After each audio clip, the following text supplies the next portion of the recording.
दोनों बचपन की बेस्ट फ्रेंड थी। उन दोनों को साथ समय गुजारना बहुत पसंद था।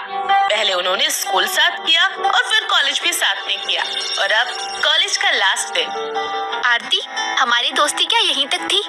मुझे भी इसी बात का डर है कि कहीं कॉलेज के साथ हमारी दोस्ती भी खराब ना हो जाए। तो फिर तू वादा कर कि तू हमेशा मेरे दुख सुख मूड स्विंग और मेरी जिंदगी के बड़े बड़े ओकेजन में मेरे साथ ही रहेगी। ये भी कोई बोलने की बात है।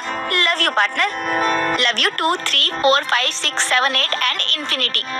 समय के साथ दिव्या का रिश्ता पक्का हो जाता है और आरती दिव्या को मुबारकबाद देने फूलों का गुलदस्ता लेकर उसके घर जाती है। मिल गई फुर्सत तुझे आने की। 7 दिन में शादी है मेरी और तुझे पूरा टाइम मेरे साथ रहना है। Of course my panda. Hey, don't call me that. Panda को पांडा ना बुलाऊं तो क्या बुलाऊं? अंडा? तभी आरती की नजर उसके कजिन भाई सुशांत पर पड़ती है। सुशांत को देख आरती दिव्या से बोलती है, ये कौन है? मैंने तेरे घर से पहले कभी नहीं देखा। देखेगी कैसे? ये यहाँ पहली बार जो आया है। मतलब मैं कुछ समझी नहीं। मतलब ये कि ये मेरी मौसी का लड़का है। अभी कुछ दिन पहले ही यूएस से पढ़ाई करके वापस आया। मतलब मेरा भाई है और फिर तेरा भी। चल चल, मैं किसी भी लड़की को अपना भाई नहीं बनाती। मेरा भाई बनने के लिए इंसान में गट्स होने चाहिए, गट्स। रहने दे, सब पता है मुझे तेरा। बचपन से साथ रही हूँ तेरे। सीधा सीधा क्यों नहीं बोल देती मेरे भाई पर तू लट्टू हो गई है। चल ना, तू भी कुछ भी बोल रही है। वैसे लौंडा है तो स्मार्ट। ये देखकर आरती सुशांत को देखने लगती है। जहाँ सुशांत कुछ सामान को लेकर अंदर रख रहा होता है, उसको दिव्या के घर में काम करता देख आरती दिव्या से बोलती है, तेरा भाई कितना संस्कारी है। अच्छा, तुझे कैसे पता? तू खुद देखना, यूएस में पढ़ने लिखने के बाद भी उसके पास इंडियन वाले सारे संस्कार है। तू बोलना क्या चाहती है? अरे मैं कुछ नहीं बोल रही, तू मेरी छोड़ और अंदर चल। बैठकर फ्रेंड्स की लिस्ट बनाते हैं। इतना बोलकर आरती जल्दबाजी में वहाँ से जाने लगती है और उसकी टक्कर सुशांत से हो जाती है। सुशांत उसे गिरने से बचा लेता है और उसे अपनी बाहों में भर के उससे बोलता है, मोहतरमा जरा आराम से चला कीजिए, शादी का घर है। अगर चोट लग गई आपको तो एंजॉय नहीं कर पाओगी। मैं ठीक हूँ, तुम मुझे छोड़ सकते हो? ठीक है, छोड़ देता हूँ। ये बोलकर सुशांत उसको छोड़ देता है और आरती नीचे जमीन पर गिर जाती है और उससे बोलती है, आर यू मैड? अभी आपने ही तो कहा था कि छोड़ दो, तो छोड़ दिया। अरे मैंने कहा था मेरा हाथ छोड़ो, गिर गई ना मैं। आई एम सो सॉरी, मुझे नहीं पता था कि आप इतनी गिरी हुई हो। मेरा मतलब है कि आप गिर जाओगी। Are you making fun of me? देखो मिस्टर यूएस, ये शान पति अपने यूएस में जाकर दिखाना, मेरे सामने नहीं। ओहो, लगता है आप मेरे बारे में पूरा होमवर्क करके आए हो। क्यों आरती मैडम, सही कहा ना? तुम्हें मेरा नाम कैसे पता? जैसे तुम्हें मेरा पता चला वैसे ही मुझे पता चला। बहुत तेज हो रहा है, बहुत तेज हो रहा। वो मुझे लगता है मुझे चलना चाहिए। इतना बोलकर आरती वहाँ से चली जाती है। दिव्या भी दूर से ही नजारा देखकर हंस रही होती है। वैसे मेरे भाई के संस्कार कैसे लगे? बेटा तू भी मेरा मजाक बना रही है ना? हाँ, काम ही तेरे ऐसे हैं। अच्छा जी, मेरी प्यारी बेस्ट फ्रेंड, अब तू मेरी ननद बनने के लिए तैयार हो जा।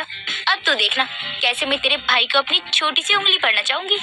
अच्छा, मेरा भाई तुझे इतना पसंद आ गया? हाँ ना, बहुत पसंद है। इस तरह दोनों दोस्त मिलकर हंसी मजाक कर रही होती हैं और सुशांत उनके कमरे के बाहर किसी काम के लिए जा रहा होता है और उन दोनों की हंसने की आवाज सुनकर दोनों बेस्ट फ्रेंड को मस्ती करते हुए देखने लगता है। उन दोनों की मस्ती देखकर सुशांत भी आरती को पसंद करने लगता है, जिसके बाद सुशांत पूरी शादी में आरती के पास ही मंडराता रहता है। कहीं उसको वो तंग करता तो कहीं उसके आसपास ही घूमता रहता। देखते ही देखते दिव्या की शादी हो जाती है और विदाई पर दिव्या आरती के गले लगकर रोने लगती है। तब आरती दिव्या से बोलती है, यार तू मुझे छोड़कर जा रही है, अपनी बेस्ट फ्रेंड को छोड़कर जा रही है। यार तेरा कोई देवर नहीं है क्या? नहीं, पर तू ये क्यों पूछ रही है? देख, अगर तेरा कोई देवर होता ना तो मुझसे शादी करके तेरी देवरानी बन जाती और इस तरह हम दोनों बेस्ट फ्रेंड शादी के बाद भी साथ रहते।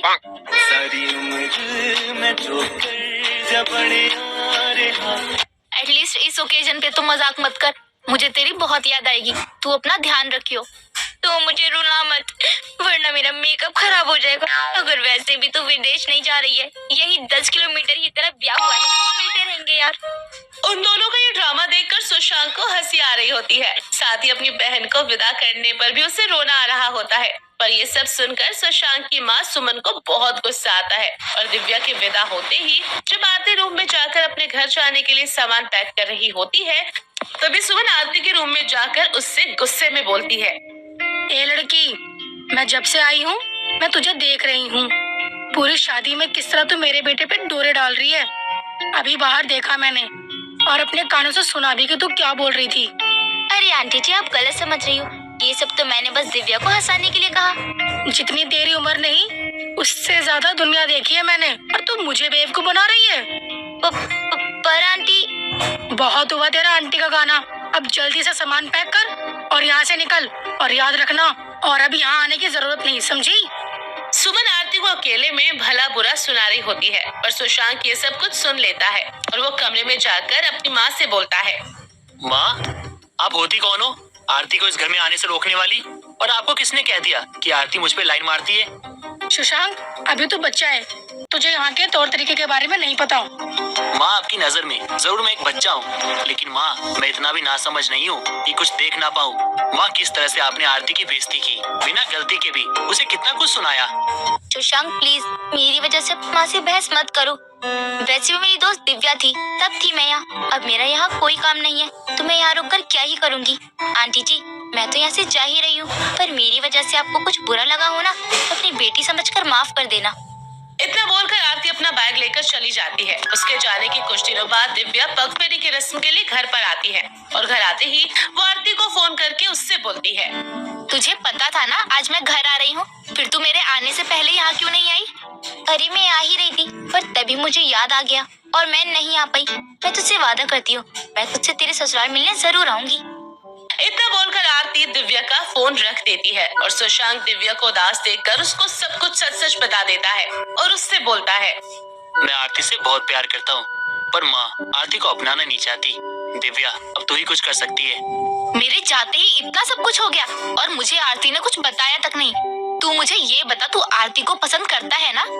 तुझे ये सब मजाक लग रहा है? मुझे तेरी फ्रेंड से पहली नजर में ही प्यार हो गया था। ठीक है, जब तक मैं ना कहूँ तू मासी से बात मत करना। और हाँ, खाना पीना छोड़ने का नाटक कर। पर मैं भूखा नहीं रह सकता।